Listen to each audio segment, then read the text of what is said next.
BPL শুরু হবে আর নাটক শুরু হবে না, তা তো হবে না। আমরা জানি বিপিএল শুরুর আগে হাজার হাজার নাটক দেখতে পাই বাংলাদেশ প্রিমিয়ার লিগকে ঘিরে। এবারও তার ব্যতিক্রম নয়। ইতিমধ্যে চট্টগ্রাম রয়্যালস আসন্ন বিপিএল থেকে সরে দাঁড়ানোর চিঠি দিয়েছে বিসিবিকে।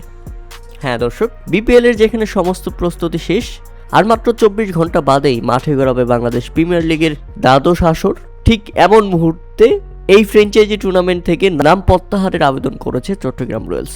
বৃহস্পতিবার অর্থাৎ আজকে সকালে দলটির মালিক কাইম রশিদ বিসিবির কাছে চিঠি পাঠিয়েছেন, যেখানে তিনি জানিয়েছেন এবারের বিপিএলে তারা আর থাকছেন না। এদিন সকালে বিপিএল এর গভর্নিং কাউন্সিল সদস্য সচিব ইফতিকার রহমান মিঠু বিষয়টি নিশ্চিত করেছেন। ট্রায়াঙ্গল সার্ভিসেস নামে একটি প্রতিষ্ঠান, যাকে চট্টগ্রাম রয়্যালস নামের একটি ফ্র্যাঞ্চাইজির দায়িত্ব দিয়েছে বিসিবি, শুরু থেকেই নেতিবাচক কারণে দলটির নাম আলোচনার কেন্দ্রবিন্দুতে ছিল। কিন্তু ফ্র্যাঞ্চাইজিটির বিদেশি ক্রিকেটাররা পারিশ্রমিক না পাওয়ায় আসতে চাইছেন না। ব্যাংক গ্যারান্টির পুরো টাকাও দেয়নি ফ্র্যাঞ্চাইজিটি।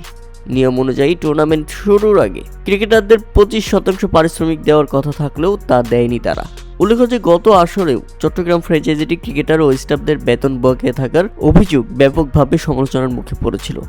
এবার অবশ্য চট্টগ্রাম চ্যালেঞ্জার্সের মালিকানা পরিবর্তন হয়েছে, কিন্তু ঘটনা একই বা পরিস্থিতি একই তৈরি হয়েছে। এবার সেটা আবার বিপিএল শুরুর আগে একবার চিন্তা করেছেন। আগামীকাল শুরু হচ্ছে বিপিএল, আর মাত্র 24 ঘন্টা বাকি এমন একটা মুহূর্তে চট্টগ্রাম চ্যালেঞ্জার্স দল নিতে অস্বীকৃতি জানিয়েছে। বিদেশি ক্রিকেটাররা চলে এসেছে, দেশের ক্রিকেটাররা প্রস্তুত, কিন্তু তারা এখন মালিকানা ছেড়ে দিবে।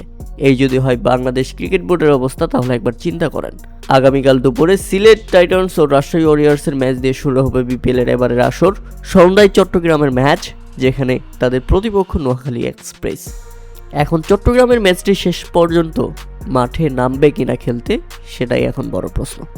যদিও বিসিবি থেকে বলা হচ্ছে তারা মালিকানা টেক ওভার করে নেবে, অর্থাৎ বিসিবি নিজেই চট্টগ্রাম রয়্যালসকে প্রতিনিধিত্ব করবে এখন, শেষ পর্যন্ত যদি কোনো কিছু না হয়।